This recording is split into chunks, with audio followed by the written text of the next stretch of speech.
nos estuvimos muy agradecidos cuando nos invitaron desde la AFE a organizar este espacio, porque nos parece, digamos, chévere poner sobre la mesa de las fundaciones AFE. Yo sé que no hay solo gente de las fundaciones AFE, pero en el marco de las fundaciones AFE, pues una reflexión sobre cómo deberíamos estar hablando sobre salud. Los que estaban oyéndonos ahora, pues nos oyeron hablando de que no es solo cama UCI. Entonces, un poco la reflexión que queremos llevar hoy desde las tres diferentes personas que vamos a intervenir: Augusto, por Así Vamos en Salud, y Dina María desde La Saldarriaga y nosotros desde Fundación Keralty, es un poquitico ampliar ese panorama de qué entendemos por la salud, usando la excusa un poquito de lo que está pasando con el COVID, pero también en el marco del COVID, pues dónde estamos y hacia dónde deberíamos ir, sobre todo entendiendo la realidad o esta nueva normalidad en la cual vamos a tener que convivir un buen tiempo. Entonces, pues muy contentos de ver a todos acá también. Muchas gracias, Soraya. Y no sé, Erika, te doy ahí para que ya arranquemos si quieres la agenda. Gracias, claro que sí. Voy a compartirles, me avisan si la podemos ver. Bueno, nuevamente muchas gracias. Gracias, Soraya, Camila, por la introducción. La idea es que tengamos un espacio, ya comenzamos hace unos minuticos a los que se van a ir conectando poco a poco, que tengamos una agenda hasta las 11:30. Esta agenda comienza con seguimiento epidemiológico y cifras. Esto nos va a guiar el doctor Augusto de la Corporación Así Vamos en Salud. Luego a las 10:20 más o menos, 10:30, vamos a tener la introducción de la directora de la Fundación Keralty acerca del reto sociológico del coronavirus. Posteriormente, acompañada también por otra de nuestras fundaciones AFE, Lina González de la Fundación Saldarriaga Concia, que nos va a hacer una introducción, una aproximación a lo que sería el reto de atención primaria en salud e intersectorialidad. Y finalmente tenemos a las 10:50 más o menos, porque vamos 10 minutos tarde, una aproximación para aprender a convivir con el virus, buenas prácticas en protocolos de seguridad, también por el doctor Augusto Ganal.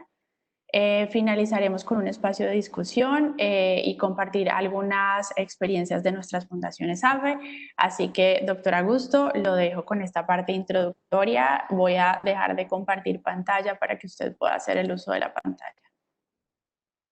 Gracias. Muchas gracias. Bueno, muy buenos días a todos y muchas gracias. Ahí están viendo la presentación. Sí, señor, la estamos viendo. Sí, señor. Muy bien, muchas gracias. Entonces, en esta primera parte, y muy rápido, yo voy a tratar de resumir cómo se está comportando, qué ha pasado con la pandemia en el mundo, en la región y en Colombia. Entonces vamos a presentarles a ustedes esto. En primer lugar, antes de avanzar, pues un agradecimiento a esta iniciativa, a Camila, a Soraya. Creo que es un paso en una dirección que es muy importante para lo que viene, de cómo trabajamos juntos y cómo vemos el tema juntos. En esta presentación yo quiero desarrollar estos 7 puntos.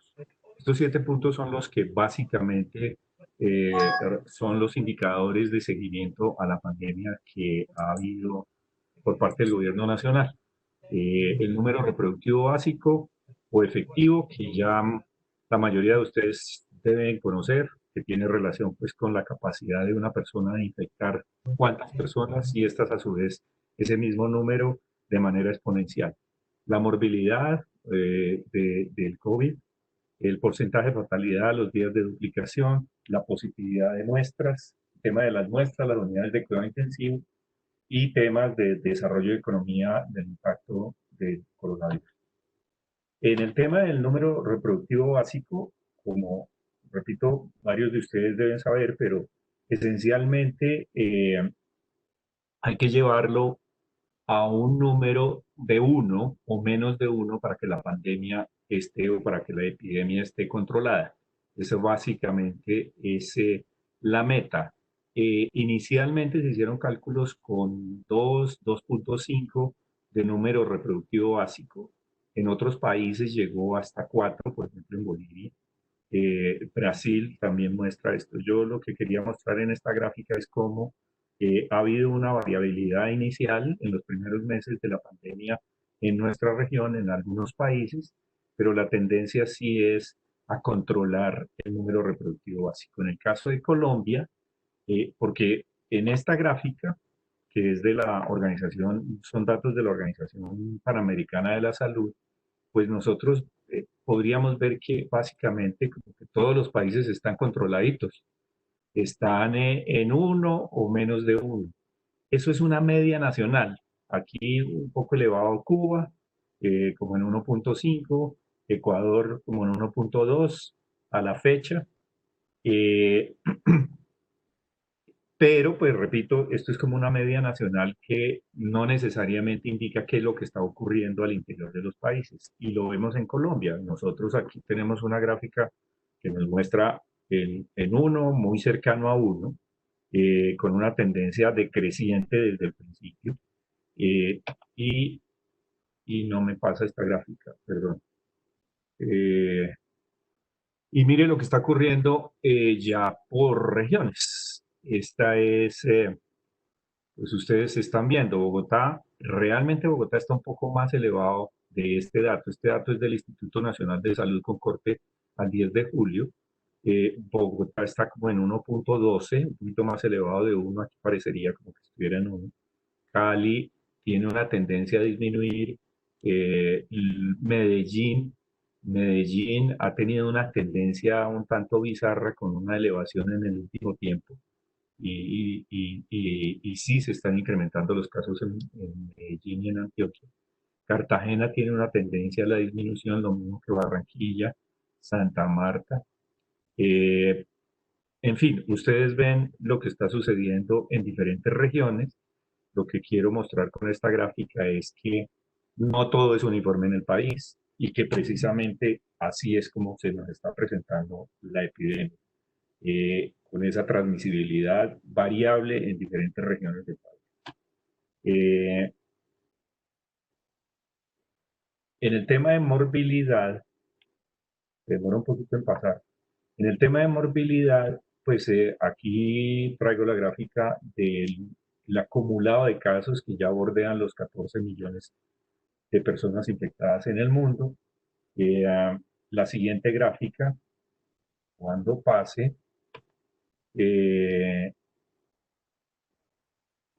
la siguiente gráfica fue una gráfica bastante elaborada, en donde lo que quiero mostrarles aquí es cómo los países de oeste Pacífico, en donde está China, Corea, Japón, Nueva Zelanda, Australia, etcétera, de esa región, pues son los que tienen el menor número de casos en el mundo.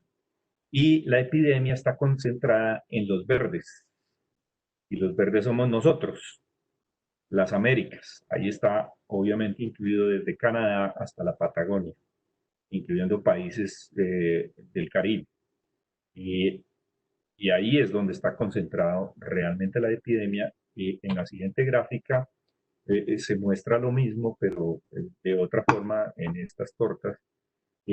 Ustedes ven el 53% de los casos de la incidencia está en las Américas, el 21% en Europa, y este es Western Pacific, son los países en donde se originó, particularmente en China, la epidemia, y tienen solamente el 2% de los casos.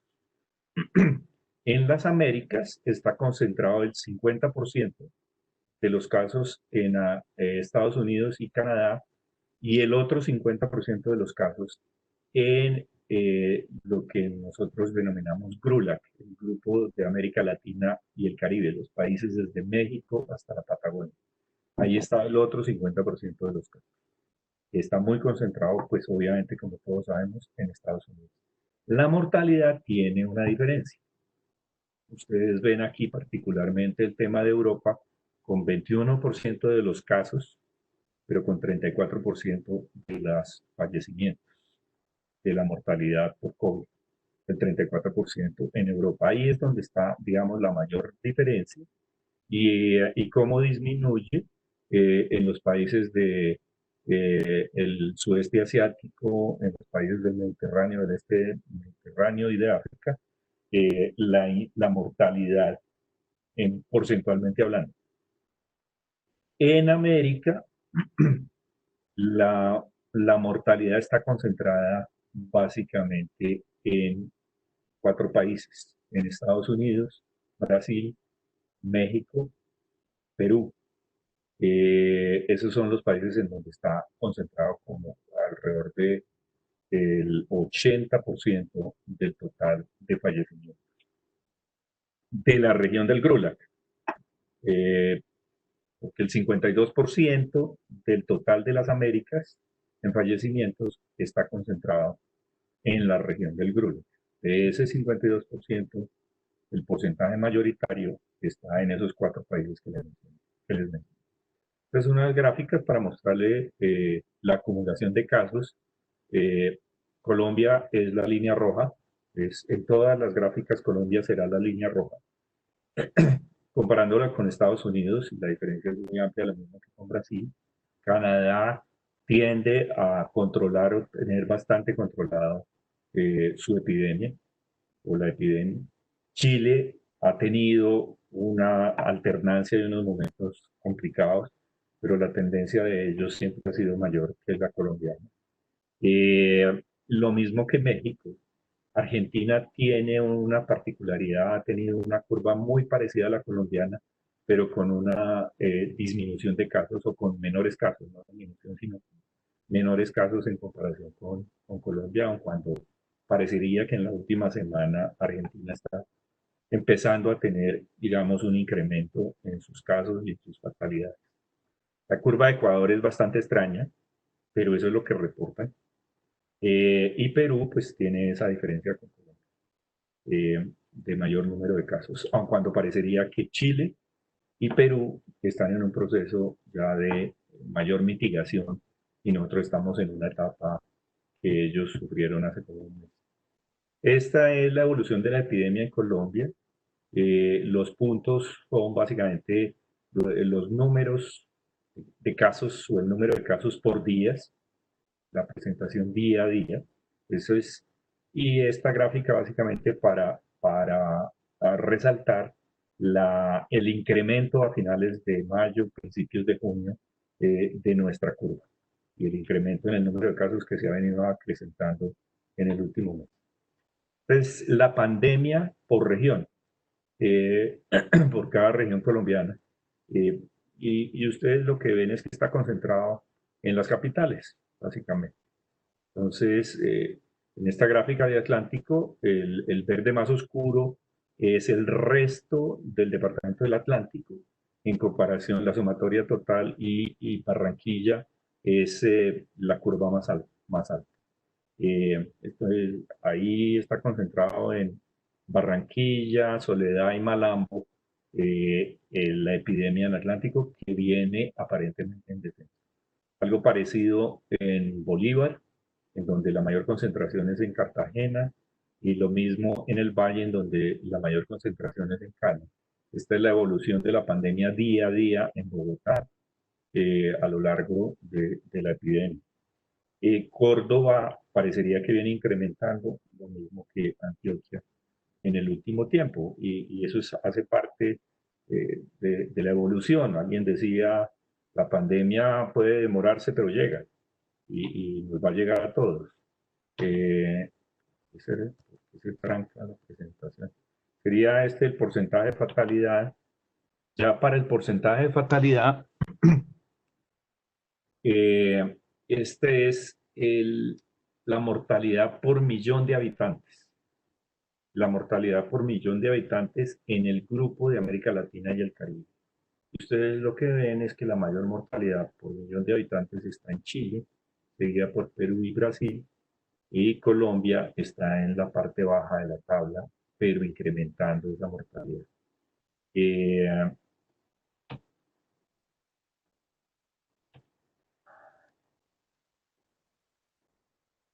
Esta es, perdón, es que aquí. Esta es la misma gráfica, pero ya el porcentaje, no es la misma gráfica, perdón. Este es el porcentaje de fatalidad por número de casos. Pues aquí no es por millón de habitantes, sino el número de fallecidos en relación al número total de casos. Y en el caso de, o en la situación en América Latina y el Caribe, México tiene el mayor porcentaje de fatalidad, seguido por Ecuador. Esta cifra es, digamos, yo quiero destacar aquí en este punto que el porcentaje de fatalidad por número de casos, perdón, no es igual al porcentaje de fatalidad por infección. Porque en las etapas iniciales o en la etapa de la pandemia no se detectan la totalidad de casos infectados. Eh, Hay mucho paciente asintomático en este caso, mucho paciente al cual no se le hace examen y pasa eh, prácticamente sin síntomas o con mínimos síntomas y no están contabilizados. Ese número o ese porcentaje de fatalidad por infección lo tendremos al final de la pandemia, aun cuando ha habido algunos estudios en algunas partes del mundo en donde habla que, en donde mencionan que ese porcentaje de fatalidad por infección puede estar en el orden del 0.6, que igualmente es muy alto en relación, por ejemplo, a la influenza, que tiene un porcentaje de fatalidad por infección de 0.05 a 0.2. Entonces, parecería que este coronavirus de todas maneras tiene un porcentaje de fatalidad por infección bastante significativo en relación a otras infecciones. Este es el porcentaje de fatalidad en comparación con los países de la OCDE, perdón. Aquí Bélgica es el que tiene el mayor porcentaje de fatalidad y seguido por el Reino Unido. Colombia, repito, es la línea roja. Colombia está en 3.4 y está en la parte baja de la tabla. Al interior del país, así se está comportando el porcentaje de fatalidad. Córdoba tiene el mayor porcentaje de fatalidad. Estos departamentos pueden estar explicados este resultado posiblemente por una baja realización de pruebas. Esa es una posibilidad para que tengan estas cifras. Pero también puede ser comportamiento de la pandemia. Esta es la tasa de mortalidad por 100.000 habitantes. Ahí cambian los departamentos. En primer lugar está Amazonas. Realmente por la mortalidad en una población tan pequeña, el número de fallecidos que tuvieron impacta mucho en esta tasa de mortalidad. Aquí inquieta mucho Atlántico, que tiene esta cifra. Realmente es el departamento desde este punto de vista más afectado. Ahí es donde se concentró, pues como todos sabemos, la pandemia en el último mes y parecería pues que ya viene un descenso. Estos 9 primeros departamentos en tasa de mortalidad, pues Bogotá ya ahí cambia de ubicación. Ustedes vieron en la anterior gráfica que Bogotá estaba con 2.48 de porcentaje de fatalidad, pero aquí tiene 19.41 por 100.000 habitantes. Entonces, ahí hay una variación. En esa escala, este es como el comportamiento que está teniendo la pandemia hasta el momento. Antioquia y Santander son dos departamentos que yo quiero resaltar porque Antioquia ha venido incrementando el número de casos, pero su tasa de mortalidad por 100.000 habitantes permanece bastante baja. Y Santander, aun cuando ha incrementado no en la misma cantidad de número de casos, también mantiene baja su tasa de mortalidad por 100.000 habitantes. Los días de duplicación, pues en esta gráfica es cómo se ha comportado día a día la tasa de crecimiento por países en los últimos 15 días. Para destacar aquí la variabilidad que ha tenido Argentina, que es la línea azul. Esta línea azul es Argentina. Colombia se ha mantenido en un rango entre 3, un poquito menos de 3 y 5, cuando ha tenido un poquito más de 5, el pico mayor en porcentaje de crecimiento, en tasa de crecimiento día a día. De destacar la curva plana en estos 15 días de Perú, perdón, y algo también Ecuador en su reporte, y Chile, que han mantenido unos niveles bajos de crecimiento, aparentemente estarían ya en una fase distinta en la mitigación de su epidemia. Y esto se refleja en esta gráfica. En esta gráfica, este es el promedio de días de duplicación. Colombia con 19.5. 19.5 días para duplicar. Destacar aquí Estados Unidos 35 días para su duplicación, pero tiene 3.800.000 casos. Duplicar 3.800.000 en 35 días es una tasa que es muy alta. Esto hay que mirarlo realmente con el comportamiento, pero básicamente lo que esta gráfica muestra es que los países con más prolongado días de duplicación pues ya tienen más controlada la epidemia. Positividad de muestras. Quiero resaltar aquí que este número de Brasil, ahí hay un eco, este número de muestras de Brasil con el número de muestras tomadas por Colombia en tasa por poblacional, pues básicamente por millón de habitantes es la misma, 21.000. Pero Brasil tiene 40% de positividad, Colombia tiene 15% de positividad. Estos picos de positividad en estos países lo que nos indican es que posiblemente están haciendo muy pocas pruebas. Entonces están haciendo pruebas básicamente con los pacientes más infectados y más graves. Ahí están pues todos estos países, Ecuador, Panamá, etc. Sobre todo Honduras, por ejemplo, Guatemala, con esos picos deben estar haciendo un muy bajo número de pruebas y muy concentrados con pacientes ya muy infectados. Esta es la discusión de siempre, el tema de las unidades de cuidado intensivo. Yo quiero destacar aquí, esta fuente es el CRUE territorial, y aquí lo que tenemos es la ocupación general departamento por departamento de entidad territorial. La media nacional está en una ocupación del 67%. Esta media nacional está en relación con la totalidad de camas de unidad de cuidado intensivo que hay en Colombia. Cuando empezó la epidemia teníamos 5.300 camas, hoy tenemos 8.100 camas. Hemos incrementado en 2.700, 2.800 camas, y eso quiere decir pues un incremento porcentual como del 50 al 60%, con el número total de camas que había al inicio. Pero con respecto a la división que hizo el gobierno nacional de destinar el 50% de las camas iniciales para COVID y el 50% para no COVID, representa un incremento de más del 100% de camas en unidades de cuidado intensivo para pacientes COVID en los últimos 4 meses. Simplemente como una anotación, Colombia tenía alrededor de 500 a 800 camas de unidades de cuidado intensivo en 1993 y llegamos a 5.300 en marzo de este año. Y en estos 4 meses hemos llegado a estas otras cifras. Simplemente para destacar que se ha hecho un esfuerzo muy grande en unidades de cuidado intensivo y que esta es la cobertura. Yo quisiera, ya casi estamos terminando, esta gráfica, lo que está pasando en Bogotá con el tema de camas, de unidades de cuidado intensivo.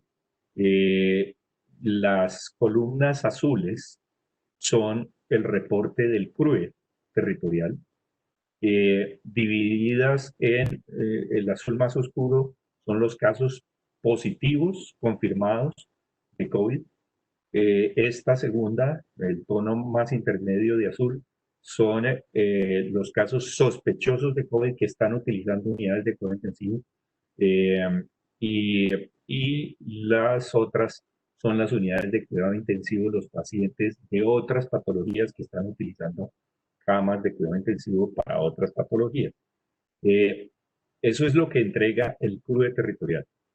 La columna verde es el reporte de la Secretaría de Salud a través de Salud Data, que solamente reporta los casos COVID confirmados y COVID sospechosos. Este es el dato que hemos reconstruido del reporte de esos días que desafortunadamente en la base de datos no está discriminado en cuántos son COVID confirmados y cuántos son COVID sospechosos. Pero lo que nosotros hemos encontrado en porcentajes es que el porcentaje de ocupación es sistemáticamente menor en el reporte del CRUE, y estas son las cifras: 67, 71, 74, 80, y la línea verde es el reporte de la Secretaría de Salud, que está en los niveles que se han hecho públicos: 89, 91, 89.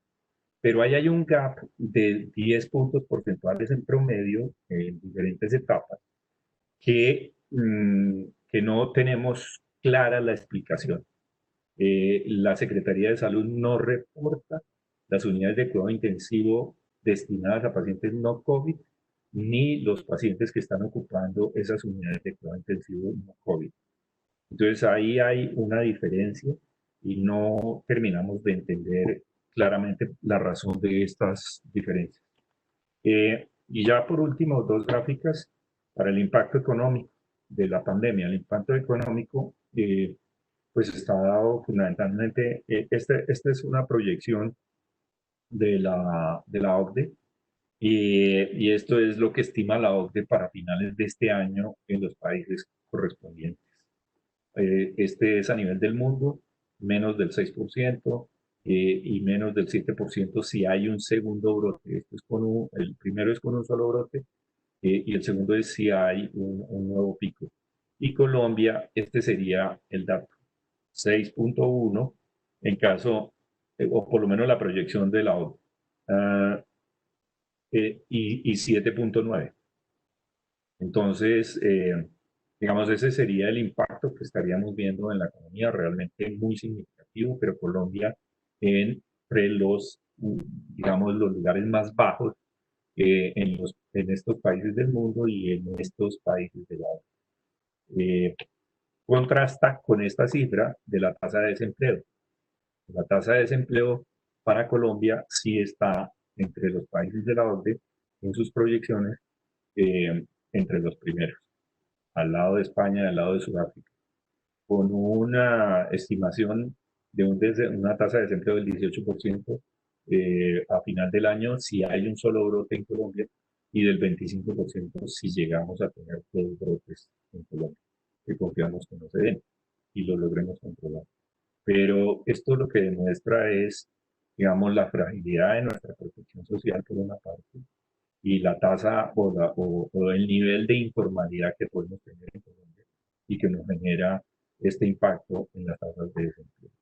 Y hasta aquí esta presentación de esta etapa. Pues en resumen, pues Colombia maneja unas cifras bastante adecuadas, digamos, en lo que tiene que ver con el manejo de la epidemia en comparación con los países de la región. Tiene las particularidades regionales que inquietan en Bogotá, Atlántico, Valle, Antioquia y Bolívar, que son como los departamentos más afectados. Ahí está el 84% de la afectación de Colombia. Pero el tema económico realmente es inquietante. Entonces, dejaría por ahora aquí. Muchas gracias.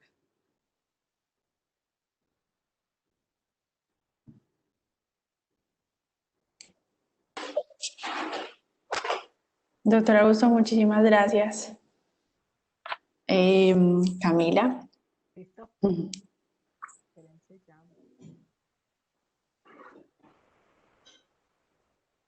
¿Listo? Ahí ya. Listo. Sí, ya la estamos viendo. Perfecto. Entonces, listo. Entonces, bueno, nosotros, pues como dice ahí, nosotros queremos hablar más como desde un enfoque pues, sociológico, o pues como más desde la comunidad, que es pues un poco nuestro lema desde Fundación y lo que hemos venido trabajando desde hace rato en términos de cómo construir comunidad, y en este contexto pues se ha vuelto aún más relevante. Entonces, la primera, digamos, como reflexión que los queríamos llevar a hacer, y digamos, pensando también en el rol de las fundaciones AFE, es, igual que Augusto, que se demora en pasar, Entonces, lo primero es pues toda una discusión sobre quién es el responsable del cuidado durante la COVID. Quiero decirles que me suena rarísimo decir la COVID. Pero ¿quién es el responsable? Pues ha habido mucha discusión sobre si es desde la administración pública, aquí pues el Palacio Líbano, pero en realidad podría ser cualquier oficina distrital. Y un poco la reflexión pues que ha habido es cuál es el rol desde las administraciones públicas y cuál es el rol que ellos deben asumir. Y sí, claro, hay un rol desde la administración pública sin ninguna duda, se deben tomar las decisiones y se deben tomar las decisiones correctas. Hay algunos países donde todos hemos visto pues el tipo de cosas que pasan cuando los, digamos, jefes de Estado pues lo asumen desde un lugar de no creer o de incluso promover pues que esto es inventado y no es tan grave. Pero digamos que al final del día ellos no pueden ser los únicos responsables de esto.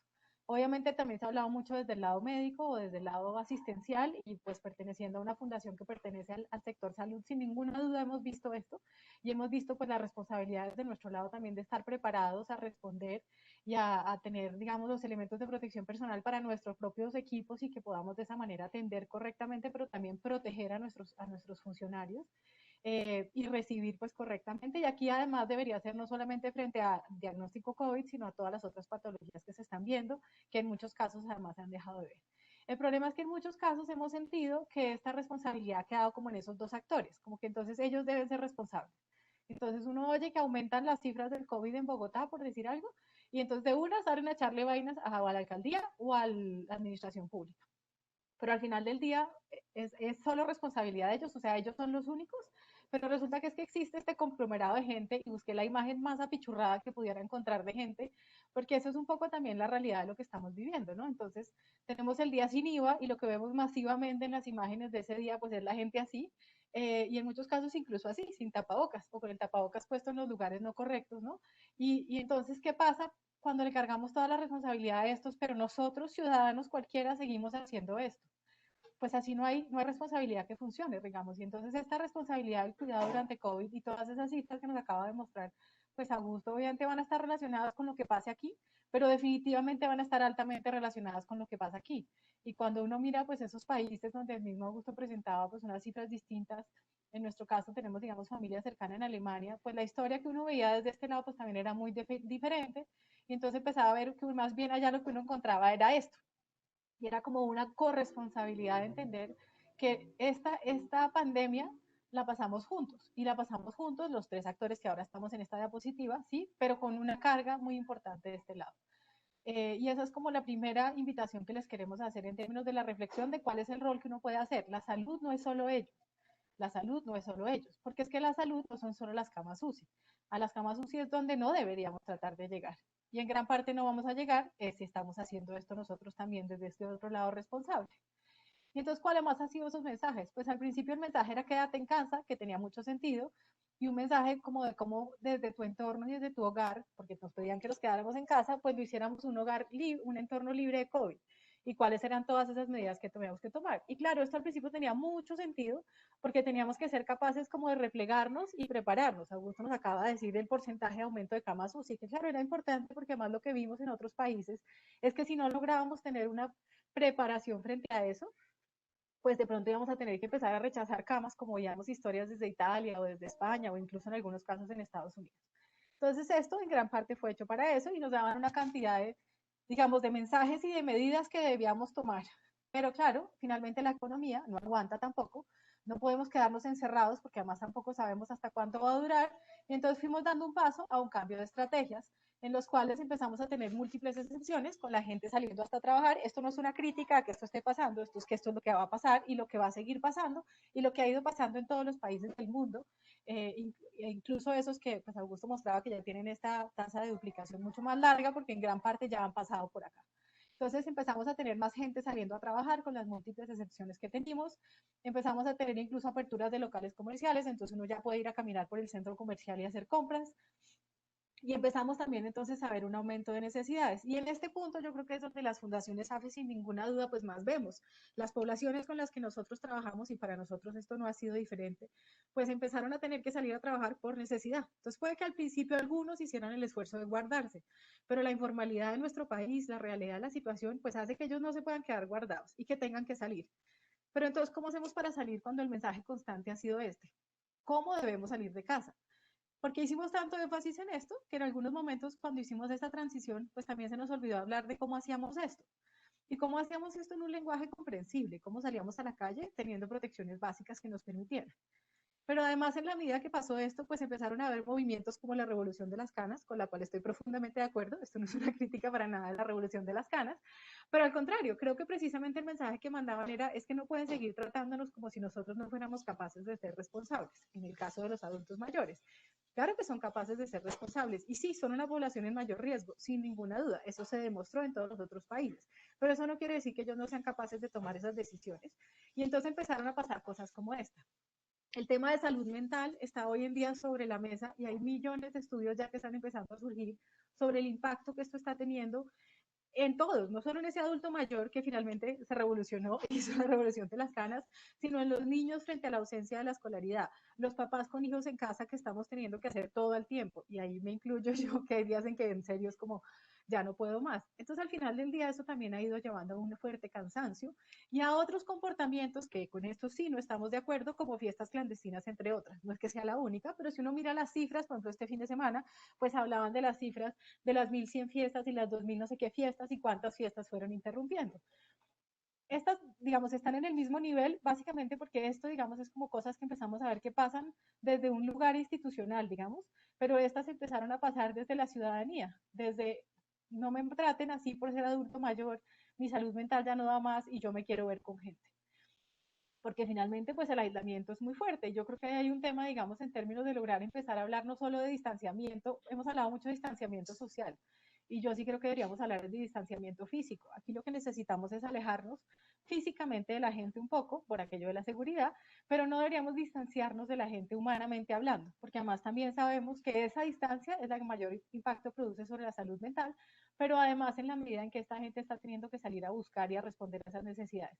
Y estas necesidades además no son solo de los estratos bajos o de las zonas más aisladas, esto también se está empezando a ver en esos independientes de estrato 6 que sus propios negocios tampoco pudieron volver a arrancar. Entonces al final del día esto empieza a visibilizar esa realidad del país. Entonces, pues, ¿cuál ha sido como nuestra propuesta y nuestra aproximación desde esto? Entendiendo que tenemos que empezar a trabajar es como comunidad y que la salud, por consiguiente, pasa es por todos nosotros, no solo por las UCIs. Entonces nosotros empezamos a hablar de construir una cultura comunitaria del cuidado, que venía muy en línea con lo que yo veníamos trabajando desde diferentes programas como Ciudades Compasivas. Y esto pues creemos que se puede hacer a partir de la consolidación de redes de cuidado entre vecinos que nos permitan ir impactando esos indicadores asociados al COVID, porque podemos fomentar realmente el autocuidado y la prevención en comunidad. Pero además, si logramos usar el COVID como esta excusa para esta lógica de autocuidado y prevención en comunidad, pues lograremos seguramente a largo plazo seguir impactando otros indicadores que de otra manera no podríamos llegar a ellos. ¿Esto qué se traduce? Pues que si uno logra realmente esta cultura de cuidado, pues vamos a ir mejorando el uso de elementos de protección personal como el tapabocas cuando salgamos a la calle. Porque les vuelvo a recordar, en este momento ya hay mucha gente que puede salir, entonces sí hay muchos que todavía podemos hasta cierto punto darnos el lujo de quedarnos en casa, pero esta no es la realidad para todos. Entonces podemos empezar a comprender que cuidándonos conjuntamente podemos hacer este mejor ejercicio mejor. Otro cumplimiento de otras normas básicas como el distanciamiento físico, temas de lavado de manos y unas prácticas generales de las cuales se nos ha hablado mucho. Empezar a detectar casos COVID de forma más temprana y mejorar la capacidad de reacción a partir de esa realidad de estarnos todos cuidando. Y cambiar algunos paradigmas y romper mitos frente al mismo COVID, al personal asistencial y al concepto del cuidado. Y esto, digamos, por ejemplo, frente al COVID y al personal asistencial lo hemos visto mucho en la costa. Digamos, en todas partes se ven ese tipo de cosas, pero en la costa hemos visto, digamos, con más fuerza, como una incredulidad en muchos territorios frente a la realidad del COVID y al contrario como una sensación de que este personal asistencial es el que está yendo, digamos, a atacarlos y a contagiarlos y a nosotros pues en la EPS en la costa hemos tenido, digamos, que dar un manejo especial, digamos, a este tema que nos permita trabajar. Y entonces con esto, pues, ¿cómo lo hemos hecho en la práctica? Pues hemos venido trabajando en una estrategia de que sean barrios ejemplares del cuidado. Y esto en últimas es una invitación a todas las fundaciones que estemos conectados, y a los que no sean de fundaciones, pero puedan apoyar esta estrategia también, para que empecemos cómo podemos empezar a trabajar. No importa que no trabajemos en salud. Es que un poco el mensaje que aquí queremos hacer es que la salud es todo. La salud no es solo la clínica, la salud no es solo el acceso a la consulta.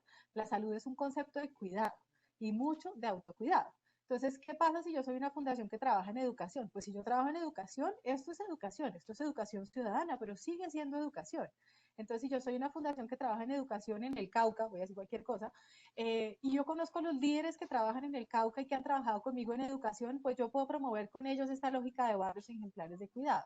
Y no importa en qué territorio esté, los que estemos en campo, lo que tengamos capacidad de llegar a comunidades, pues que entendamos que independiente de que nuestro foco no sea la salud, en este momento, entendiendo que la salud es igual a cuidado y no a UCIs, a más respiradores, a más caretas en el 95, sino realmente a cuál es el rol que nosotros asumimos, pero también a ese empoderamiento de nuestros ciudadanos frente a su propio concepto de cuidado y salud. Entonces, esta estrategia lo que nosotros hemos venido haciendo o proponiendo es que se identifiquen líderes a través de juntas de acción comunal u otras organizaciones que funcionen. Hay territorios donde la Junta de Acción Comunal puede no ser la mejor alternativa, y yo lo sé, pero que podamos ir identificándola y que se formen unos esquemas básicos de prevención, detección de síntomas a reportar y rutas de atención en esos territorios. Se pueden crear como una especie de comandos de mando unificados en cada uno de esos barrios o territorios rurales. Esto no tiene que ser solo en un territorio, digamos, urbano, y que se puedan generar unos esquemas de comunicación entre esos líderes, la policía o quienes respondan en esa zona, los servicios de la alcaldía, pero además, como mostraba Augusto, pues la realidad sí es mucho más fuerte en las principales ciudades, e incluso los representantes de las EPS en caso de que sea necesario para poder ir dando respuesta a estas necesidades de forma articulada.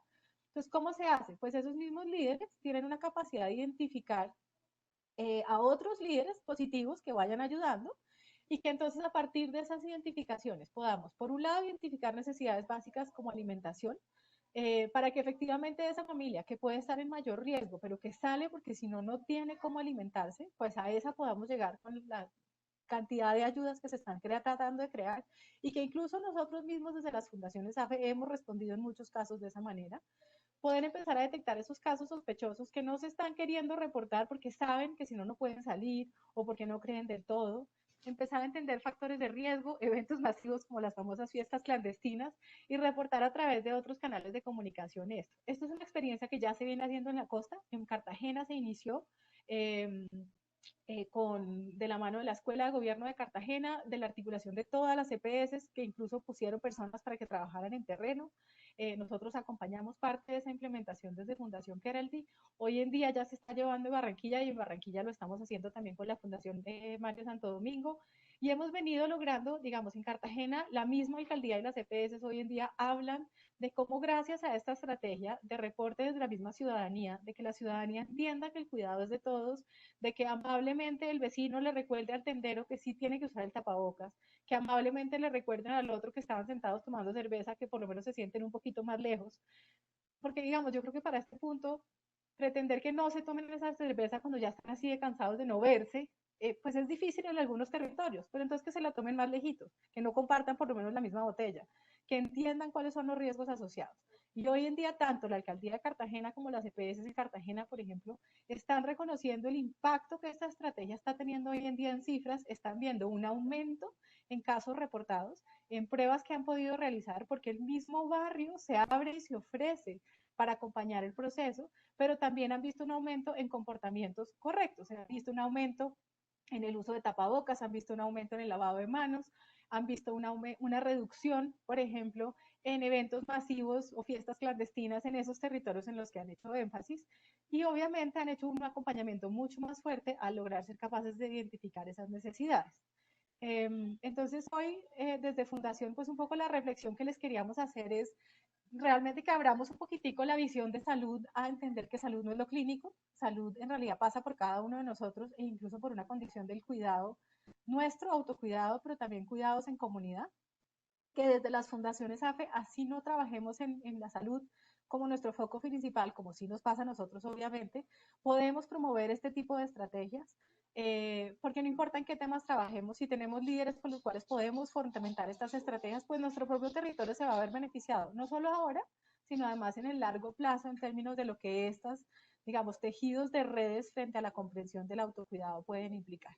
Entonces queríamos pues contarles un poco esta experiencia, porque hemos visto los resultados positivos, hemos logrado también entender, digamos, cómo trabajar con la comunidad, y creo que casi todas las fundaciones AFE hablamos del empoderamiento de los ciudadanos frente al tema específico que trabajemos, pues esto también es empoderamiento ciudadano.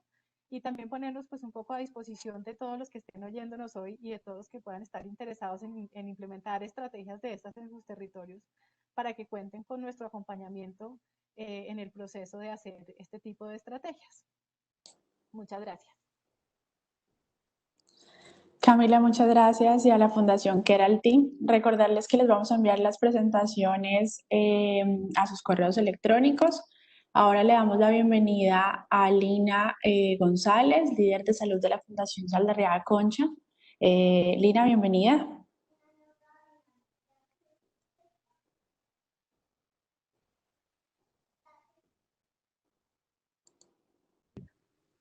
Lina, ¿estás sin micrófono, tal vez? Sí, ya, muchas gracias. ¿Sí pueden ver la pantalla? Estamos viendo ¿Sí? tu pantalla. Sí, Perfecto. señora. Bueno, creo que lo particular cuando uno va de tercero en una presentación es que la mayoría de las cosas sus predecesores ya han dicho bastante. Entonces, gracias a la Asociación de Fundaciones Empresariales y Familiares, al doctor Galán y a Camila que me dieron como toda una sombrilla para hablar de ese reto grande que es la atención primaria en salud y cómo ahí la intersectorialidad y cómo ahí cada una de las fundaciones juega un rol importante y fundamental. Un poco y reconociendo tenido conversado y lo que ustedes han estado desde las diferentes noticias hasta lo que nos contaba el doctor Galán, pues este es un fenómeno desconocido con un altísimo grado de incertidumbre, es decir, todos los días cambia. El doctor Galán presentaba cifras del número de transmisión que tenemos y vemos, por ejemplo, en la página del Instituto Nacional de Salud cómo día a día este RT va cambiando continuamente. Va a generar nuevas prioridades y esas nuevas prioridades nos abocan a unos nuevos retos y unos nuevos retos que están sin duda alguna en vincular algo que ya desde hace muchos años se ha dicho en términos de salud, y es la salud va mucho más allá del médico y del hospital, como lo refería Camila, sino que tiene que ver con esa intersectorialidad en donde todos estamos haciendo parte. Y sin duda alguna las fundaciones son un camino clave para apoyar y acompañar, y así lo han mostrado diferentes estudios que han puesto sobre la mesa cómo las fundaciones de primer nivel y cómo las fundaciones de segundo y tercero hoy juegan un papel fundamental e importante en generar acciones rápidas con buenos indicadores, ¿sí? Y que logren responder a ese reto de cambio continuo. Solamente para notar algo, y es, se han dado múltiples estrategias en el mundo, ¿sí? Cada una de ellas con unos efectos particulares, y esta diapositiva tiene un objetivo fundamental, es decirles, cualquiera de las estrategias que se hagan en términos de la pandemia va a generar unos impactos, ¿sí? Esta tabla muestra cómo estrategias de supresión, de mitigación o de no intervenir, como lo han hecho en muchos países, generan al final del día impactos en la salud de las personas, en la libertad de las personas y en la economía, ¿sí? Es decir, en este momento no tenemos ninguna estrategia que no vaya a impactar alguno de los sectores. Pero entonces, ¿cómo se vinculan los sectores? Y aquí es donde encontramos una primera respuesta, y justamente cuando estábamos montando esta presentación, empezamos a encontrar que hoy el mundo se devuelve a un tema del cual se viene hablando desde 1978, y es la atención primaria en salud. La atención primaria en salud fue definida en una convención en una ciudad que se llama Alma-Ata, en donde dice, mire, hay un objetivo clave en términos de salud, y es que la salud no es atender a las enfermedades, sino atender justamente a las personas, ¿sí? Y cuando nosotros hablamos de atender a las personas, ¿sí? Tenemos que pensar en tres elementos fundamentales. El primero de ellos es empoderar a las personas y las comunidades, es decir, que sean las mismas personas y sean las mismas comunidades las que se hagan responsables de su salud, ¿sí? Ahorita Camila refería un ejemplo en Cartagena, y es cómo las localidades, cómo las comunidades se empiezan a volver responsables de su salud, pero además se empiezan a volver responsables de la salud de todos. El segundo es, oiga, tenemos que garantizar políticas y acciones intersectoriales que nos permitan abordar de una manera sistémica, es decir, vinculados los diferentes roles que hacen parte del sistema, en esos determinantes sociales, económicos, medioambientales y comerciales de la salud. Y aquí entramos a políticas de cuidado del medio ambiente, de cuidado frente al consumo de tabaco, de cuidado de bebidas azucaradas, pero también políticas que ya en algunos países de Oriente las habían referido, y era cómo disminuir las enfermedades transmisibles cuando somos capaces, por ejemplo, de tener agua potable, de utilizar un tapaboca, que los orientales lo han usado desde hace mucho tiempo, ¿sí? De cómo manejar adecuadamente las excretas. Y hay otro elemento fundamental que dice Alma-Ata, y es, oiga, los servicios de salud tienen que volverse el centro de atención. Pero aquí yo no estoy hablando del servicio de salud meramente del médico, sino estoy hablando de los servicios de salud en términos de lo comunitario. Hay otro elemento que es importante de anotar, y es, nosotros no somos como país ajenos a la atención primaria en salud. Desde la Ley 100 del 93, ya la atención primaria en salud hacía parte clave para la formulación de esta ley y para las acciones. Pero sin duda alguna la Ley 1438 quien pone en el centro y pone como un punto clave la atención primaria en salud para trabajarla en nuestro sector. Pero además hace algo importante, y es que genera la política de atención integral en salud, que nos termina diciendo, oiga, tenemos que generar intersectorialidad, tenemos que generar que esas organizaciones comunitarias, las organizaciones no gubernamentales, y aquí se incluyen obviamente las fundaciones y las instituciones de los otros sectores, hagan parte fundamental de trabajar en la salud comunitaria. ¿Por qué? Porque cuando pensamos en la salud, como lo anotaba Camila previamente, solamente en el hospital, nos estamos olvidando de unos elementos que son claves y fundamentales. El primero de ellos es la autorresponsabilidad en salud, es decir, en la medida en que yo soy capaz de cuidarme, en la medida en que yo tengo una cultura de cuidarme a mí mismo, estoy generando acciones en salud.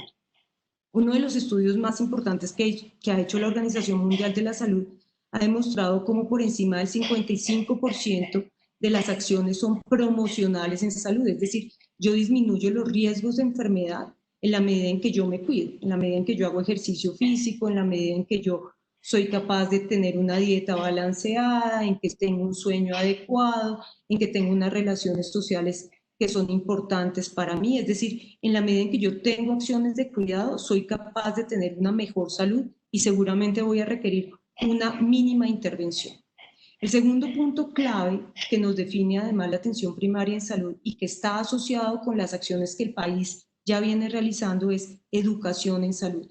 Y educación en salud no quiere decir una educación dirigida exclusivamente en los escenarios de salud, sino tiene que ver con la educación que hacemos desde primera infancia, la educación que hacemos en los colegios, en donde les enseñamos a los niños a cómo cuidarse a sí mismo y cómo cuidar a los otros, cómo cuidar su salud mental, por ejemplo, cómo cuidarse lavando las manos, cómo cuidarse cuando somos capaces también de comer saludablemente. Y refiere dos elementos que subraya de manera importante, y es, si bien tenemos derechos en salud, tenemos unos deberes y unas responsabilidades, es decir, la salud es una responsabilidad propia. Y ahí terminamos cerrando con algo clave, y es cómo generamos entornos saludables. Y cuando hablamos de entornos saludables, insisto, aquí no estamos hablando del consultorio médico ni del hospital, sino de una escuela saludable y un escenario de labor saludable. ¿Hacia dónde vamos con todo esto? A que, sin duda alguna, todos tenemos que ver en lograr una adecuada salud, y esto no es un tema de la pandemia del 2020, sino es un tema que se viene trabajando hace muchísimos años y que incluso ni siquiera arranca en Alma-Ata, ¿sí? Arranca desde los romanos y los griegos, que tenían unas claras culturas de cuidado de comunidad. Y simplemente para redondear este tema, en salud pública hablamos de los determinantes de la salud y hablamos de cómo esos determinantes van a modificar la salud de las personas.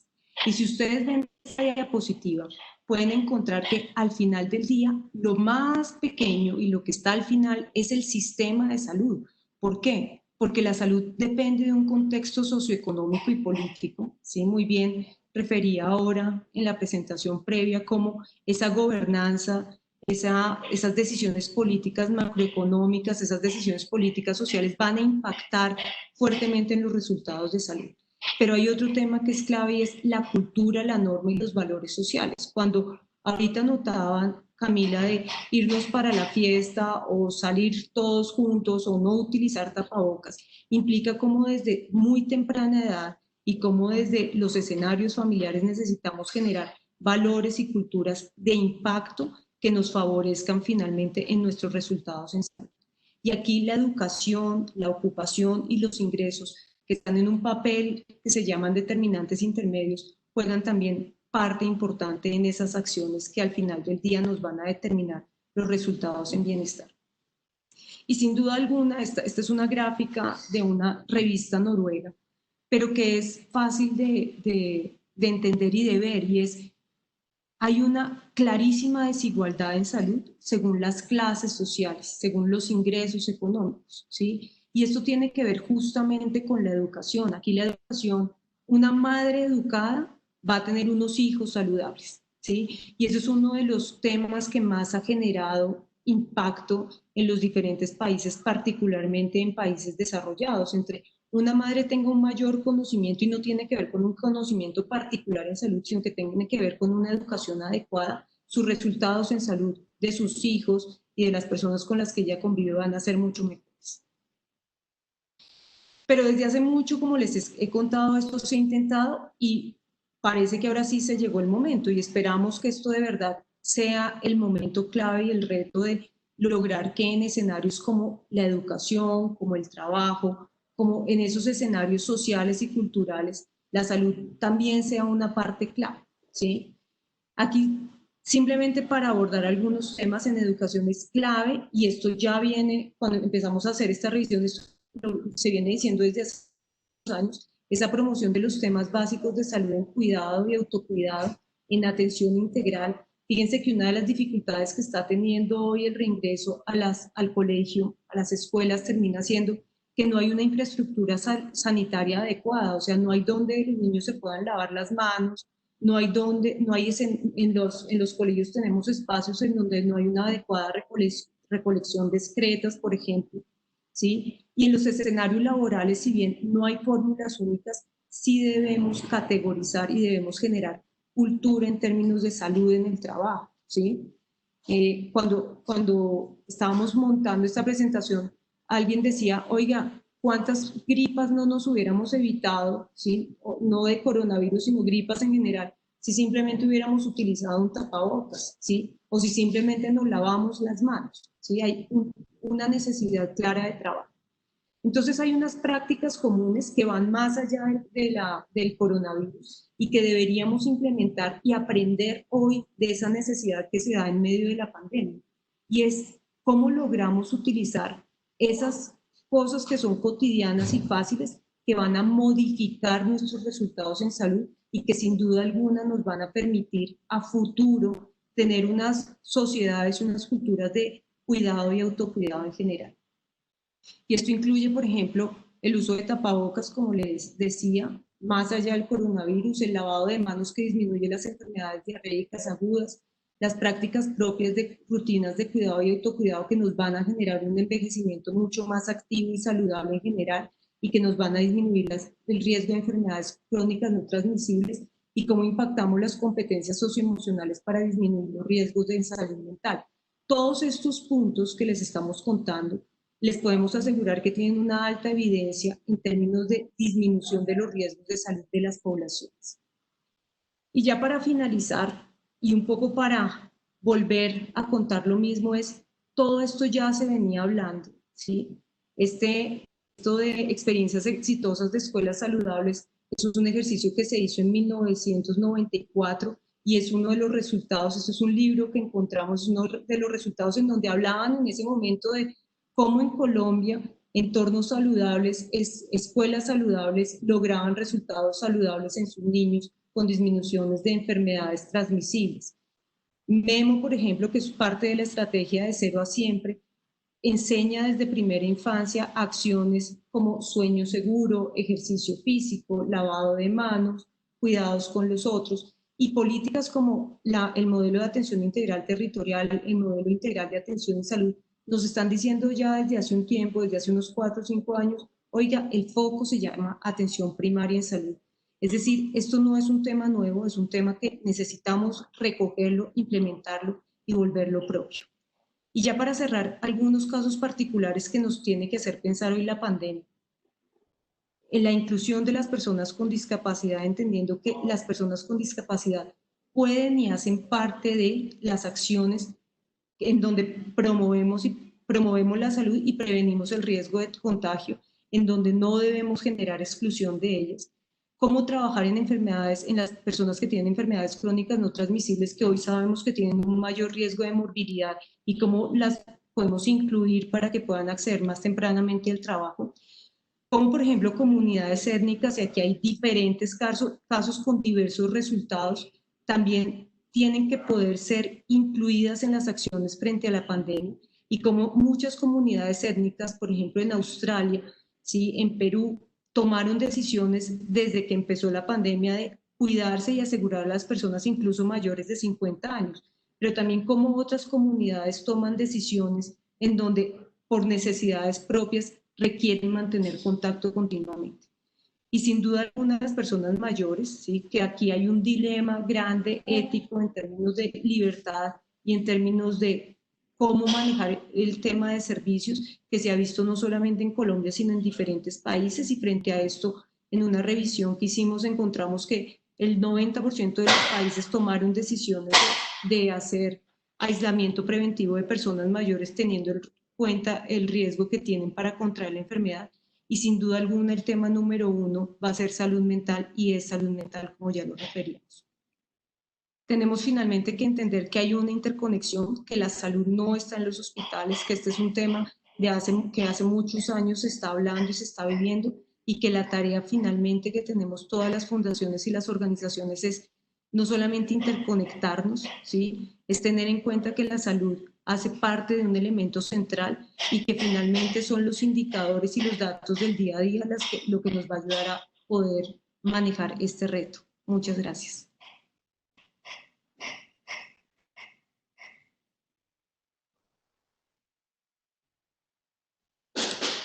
Gracias. Lina, muchas gracias. Entramos a nuestra penúltima sección, aprender a convivir con el virus, buenas prácticas en protocolos de seguridad. Bienvenido, doctor Augusto, nuevamente. Muy bien. ¿Ven la presentación? Sí. Muy bien. Bueno, yo creo que esta parte va a ser como a manera de resumen, porque quiero ir como sobre unos puntos más específicos dentro de mi presentación y pasar rápido por otros que ya se han mencionado. Este es el título de la charla, del planteamiento que hicimos cuando se organizó. Y yo quisiera pasar muy rápido por qué una gripa nos tiene de rodillas a todo el mundo. ¿Cuál es la razón para que? Y ya se ha repetido, digamos, tiene que ver mucho con la transmisibilidad de este virus, con su capacidad de contagio, llamémoslo así, y de que es de humano a humano, que nadie había enfrentado este virus y la tasa de ataque puede ser muy alta y tiene una capacidad de duplicarse muy rápidamente. Un periodo de incubación, como dice ahí, de 5 a 7 días, con muchos pacientes asintomáticos. Esta es la cifra de China. En el caso colombiano está en 13.3% el número de asintomáticos, que en relación con el número de casos reportados. Y la letalidad, pues ya la mencionamos en la presentación anterior. Digamos, la tasa máxima de letalidad por infección se estima en unos estudios en 1.2, pero como les decía antes, puede estar más como hacia 0.6. Esto está pendiente de analizarse posteriormente. Y por último, pues tiene, dado esas características de transmisibilidad, incubación, asintomáticos de letalidad, una capacidad de desbordar los sistemas de salud. porque las poblaciones de mayor riesgo también son las de 60 a 70 años, como bien sabemos. Sobre este tema de las medidas de mitigación y contención, pues lo que buscan es aplanar las dos curvas, la de la epidemia y la de la recesión. Por lo menos eso es lo que se ha planteado desde Colombia. Mediante uno de estos dos impactos, la supresión puede ser mucho más costosa económicamente y el camino que escogió Colombia fue el camino de la mitigación, desacelerar, pero la epidemia no se detiene. Eso es muy importante para tener en cuenta en todas las, pues digamos, en nuestros círculos familiares, sociales y de amigos. O sea, el pico pasa, pero la infección, el virus se va a mantener. Entonces, eso es fundamental para poder convivir con él. Colombia tomó medidas a tiempo, algunos están diciendo hoy que las tomaron demasiado, que se tomaron demasiado temprano. Yo recuerdo que en su momento todo el mundo estaba pidiendo una gran cantidad, muchos de los cuales están diciendo hoy que se tomaron temprano, estaban pidiendo que se aceleraran las medidas y que más bien se habían tomado tarde porque no se había cerrado el aeropuerto del Dorado. Eh, ¿Por cuánto tiempo? Pues esto va a tomar mucho tiempo, como ya muy seguramente todos tenemos claro. Esto se demora, llegó para quedarse. Y esta es la frase que hemos repetido muchas veces. Este virus llegó para quedarse y debemos aprender a convivir con él. Pero ¿qué significa eso? Y yo quiero tomar aparte de lo que han dicho Camila y Lina, ¿qué significa esto para nuestras vidas, para estudiar, para producir, para recrearnos? ¿Cómo convivimos con ese virus de la mejor manera? Ya ellas han mencionado aspectos y yo quiero aprovechar, bueno, primero ¿por qué? Pues porque el aislamiento extremo y colectivo se agotó, porque la vida económica se ha afectado, porque el sistema de salud nos sirvió, digamos, esa cuarentena inicial para mejorar la preparación del sistema de salud, eh, porque se tiene un mayor conocimiento sobre la transmisibilidad del virus. Esto cambia día a día y cada día de medidas que se tomaban y que se consideraban válidas están siendo revaluadas y otras están siendo reforzadas. Y esto hay que mantener una vigilancia sobre ello. Pero pues ante estas circunstancias, yo quisiera, como les decía, eh, hacer una analogía con un director técnico. Yo creo que hemos estado muy concentrados en la discusión sobre la defensa de un equipo de fútbol en una contienda contra el coronavirus. Y sí, ha sido muy importante la calificación de personal para manejo crítico, la formación y reentrenamiento. 1.200 intensivistas, posiblemente para Colombia no es una cifra baja, pero cuando esos 1.200 están concentrados en 5 capitales o en 2, la mayoría, pues realmente sí se torna una cifra complicada. Entonces ha habido necesidad de fortalecer y de reentrenar profesionales de la salud y eso se ha venido haciendo. Se ha venido fortaleciendo el tema de equipos de protección personal de los profesionales de la salud. Siempre es insuficiente, pero siempre se ha mantenido también un esfuerzo en ese sentido. No quiero volver sobre el tema de las unidades de cuidado intensivo, sobre esto se ha discutido bastante y yo creo que haya habido, como decía antes, un esfuerzo grande y un incremento significativo de unidades de cuidado intensivo, inclusive con personal calificado. Y ya hemos venido trabajando en el mantenimiento de otros servicios no COVID. Esa es una preocupación grande en la medida en que las personas no asistan a los servicios de salud incrementen la morbilidad de sus afecciones, sobre todo los pacientes crónicos, enfermos cardiovasculares, cardiocerebrovasculares, renales, cáncer. Esas condiciones médicas se nos pueden incrementar. Sin embargo, el gobierno nacional, nosotros en Vamos en Salud, por una parte, con 5 instituciones hospitalarias, planteamos un protocolo y se elaboró un protocolo para la apertura y reapertura de servicios no COVID en las instituciones hospitalarias y en centros ambulatorios. el gobierno nacional ha expedido 2 lineamientos en este sentido y sobre esto se ha venido trabajando. En resumen, el tema de la defensa ha sido bastante atendido y se ha reforzado suficientemente. Pero en esa analogía, eso es como si el director técnico de un equipo de fútbol se concentrara en entrenar muy bien a su defensa y a su portero para evitar que nos metan goles. Y yo creo que de alguna manera le hemos dejado el espacio al virus y le hemos entregado la cancha al virus. Y hay que salir a atacar el virus, a atacarlo en su cancha, a controlarlo, a evitar que se expanda, a ir detrás del virus y no esperar a que él llegue. Y ahí se necesita una mayor acción de ese medio campo que son las autoridades públicas y privadas, secretarías de salud, el propio ministerio, EPS, IPS, esas instituciones deben, y sobre todo las que tienen mayor competencia en estas materias, establecer unos mecanismos de una detección temprana de casos, ubicar los casos lo más temprano posible, localización de las personas mayores y con comorbilidades. O sea, ya el DANE nos muestra la posibilidad por georreferenciación de tener ubicadas las personas mayores. Y de alguna manera el aislamiento sobre esas personas mayores era importante y sobre todo aquellas que tienen comorbilidades también.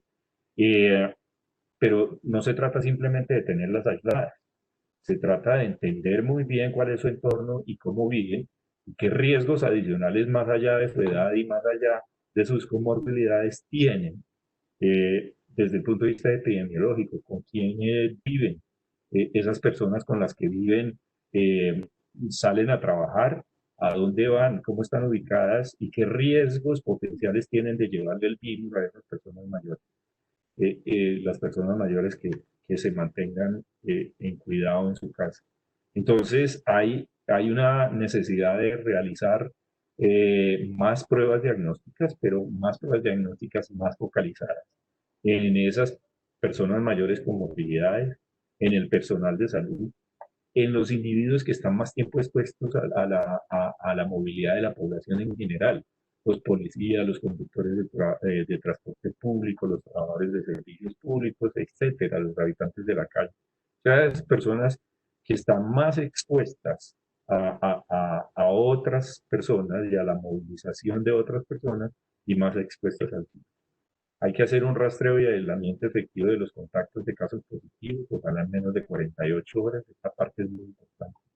O sea, con quiénes estuvieron esos casos positivos y eventualmente detectar esos contactos muy rápidamente y poderlos evaluar epidemiológicamente y establecer eh, cercos epidemiológicos más focalizados ante esos brotes.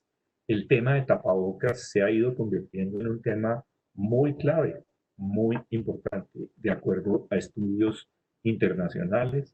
Al principio, hace 3 meses, nos parecía pues exagerado a algunos que los coreanos y los japoneses y los chinos estuvieran pues con el tema de los tapabocas a toda hora.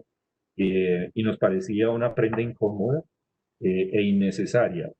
Y realmente es una prenda que ha demostrado un valor muy importante y debería pensarse seriamente en la gratuidad de tapabocas, por lo menos para las personas que no los utilizan en los espacios públicos, que se les entregara de manera gratuita. Pero ya hay países que están planteando la gratuidad generalizada. Ahorita volvemos sobre eso. O sea, ese medio campo tiene que salir detrás del virus, tiene que ubicar el virus y de esta manera tiene que trabajar. Seguramente hay entidades territoriales que lo están haciendo y van a decir que lo están haciendo, otras no lo están haciendo también. Y vamos a tener que continuar en esa labor y ese medio campo tiene que trabajar mucho más. Y tiene que ver con lo que estamos hablando en general de salud pública y de cómo se enfoca estas acciones de salud pública. Por último, la clave del equipo, la delantera, todos los ciudadanos, todos nosotros, nos corresponde el 50% de la transmisibilidad. O sea, si nosotros hacemos bien, todos los ciudadanos, estas labores que se han mencionado, que se han repetido, que hoy se han vuelto a repetir en este seminario, eh, y aquí coincido plenamente con Camila, no se trata de distanciamiento social, sino de distanciamiento físico, de un lavado de manos, pero no es simplemente echarse agua en las manos, es los 5 pasos. El uso del tapabocas vuelve a ser un elemento central en esa discusión, y el uso del tapabocas bien realizado, bien utilizado. Con el tapabocas no del último diseño de Christian Dior o de quién sabe quién, en tela que no sirve, sino los tapabocas que demuestran utilidad en tela no cosida y con los filtros adecuados, como se ha demostrado. Esos son los tapabocas que se deben utilizar. Nosotros hicimos un ejercicio con algunos industriales simplemente para mirar si Colombia, a precio de costo, le entregara 4 tapabocas por ciudadano al mes durante un año, eso sería el equivalente en costo a lo que nos cuesta las 5.000 unidades de cuidado intensivo que estamos planeando o que se han definido como ampliación o ampliación de la capacidad instalada de unidades de cuidado intensivo del país. Luego, esto puede ser un elemento bastante costo efectivo que vale la pena discutir a profundidad. Y lo otro, pues de la delantera, lo que se ha mencionado reiteradas veces, toser o estornudar en el pliegue interno del codo y no saludar de mano ni de beso. O sea, esos elementos que parecen tan sencillos, bien hechos, representan el 50% del control de la transmisibilidad del virus. Y eso tiene que ver con lo que estábamos hablando y con lo que mencionó Lina. La salud está en las personas, en la cotidianidad, en el día a día, y no en las instituciones hospitalarias, en la bata blanca y el colendoscopio. Esto se ha venido insistiendo y yo creo que esta es una oportunidad de que entendamos que el virus nos está reafirmando esa visión que se tiene de una salud más integral, con un comportamiento humano mucho más activo para controlar eh, las enfermedades en general y en particular este virus que, repito, nos está reafirmando. Por último, 2 gráficas adicionales. Una que tiene que ver con el tema de la comunicación con la ciudadanía. Nosotros pensamos que esa publicidad que vemos en medios de comunicación se agotó. Eso ya es como una tarde de lluvia en un día gris, ya nadie la escucha o muy poco la escucha. Y hay que cambiar la estrategia hacia las entidades o personas que le generan realmente credibilidad a los ciudadanos. Y ya lo mencionó Camila, líderes sociales, fundaciones y otras organizaciones de la sociedad civil, iglesias, juntas de acción comunal, etcétera. El listado que está ahí. O sea, la estrategia tiene que ir más hacia la comunidad y a que la comunidad se apropie de su papel y de lo que representa esta epidemia. Esto no es una invención de nadie, es una realidad que nos tocó vivir, y las comunidades tenemos que entender todas, y ahí estas personas y estas organizaciones juegan un papel muy importante. Y por último, vendrá la evaluación a los países. Y la evaluación seguramente se hará sobre los sistemas de salud, pero no debe ser sobre el número de casos ni el número de fallecidos. Seguramente esos habrá parte de evaluaciones epidemiológicas, pero las evaluaciones más importantes del sistema de salud tienen que ver con cuál es el sistema de salud. O sea, si el sistema de salud que tenemos en el caso particular de Colombia respondió de una manera adecuada o cómo ha podido responder mucho mejor. Y ahí yo creo que hay aspectos relacionados con la salud pública, fundamentalmente, que tenemos que revisar y que seguramente serán parte del análisis, la atención primaria, el fortalecimiento de la descentralización o la reorganización de la descentralización en Colombia. temas de talento humano, que tiene que ver también mucho con el proceso de descentralización en el país. O sea, discusiones más estructurales sobre lo que debemos cambiar en nuestro sistema de salud para que mejore, sin borrar lo que hemos logrado, que de hecho ha demostrado bastante bien en esta epidemia, cómo hemos avanzado en comparación con otros países en materia de la institucionalidad y la capacidad de respuesta de nuestro sistema de salud.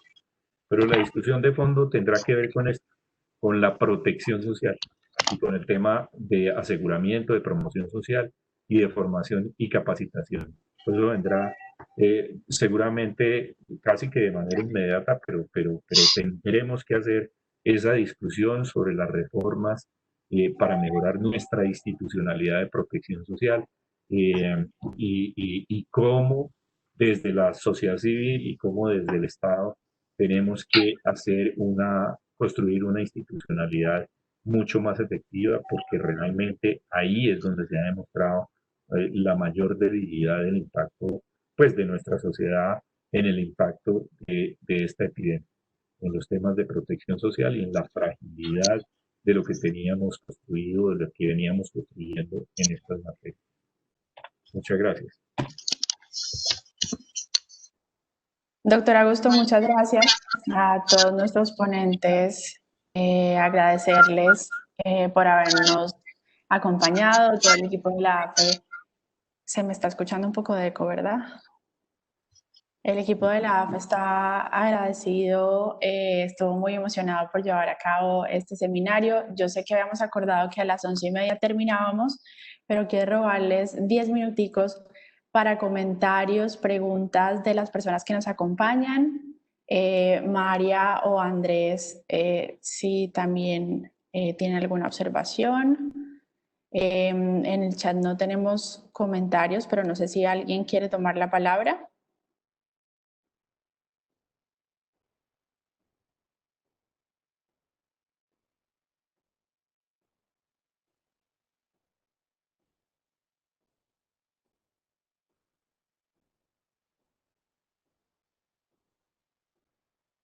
Estamos muy callados hoy, a veces charlamos mucho. Todo quedó muy claro. Sí, bueno, eso es un buen indicio. Bueno, nadie en el chat.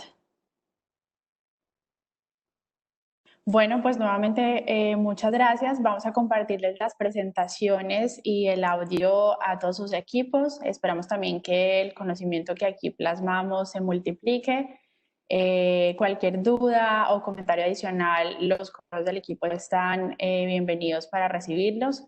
Y pues nada, que tengan un feliz día a todos. Muchísimas gracias. Muchas gracias. Muchas gracias por la invitación. Muchísimas gracias. Muchas gracias a todos. Muchas gracias. Gracias a todos. Gracias. Gracias. Yeah. Muchas Muy bien. gracias. Chao.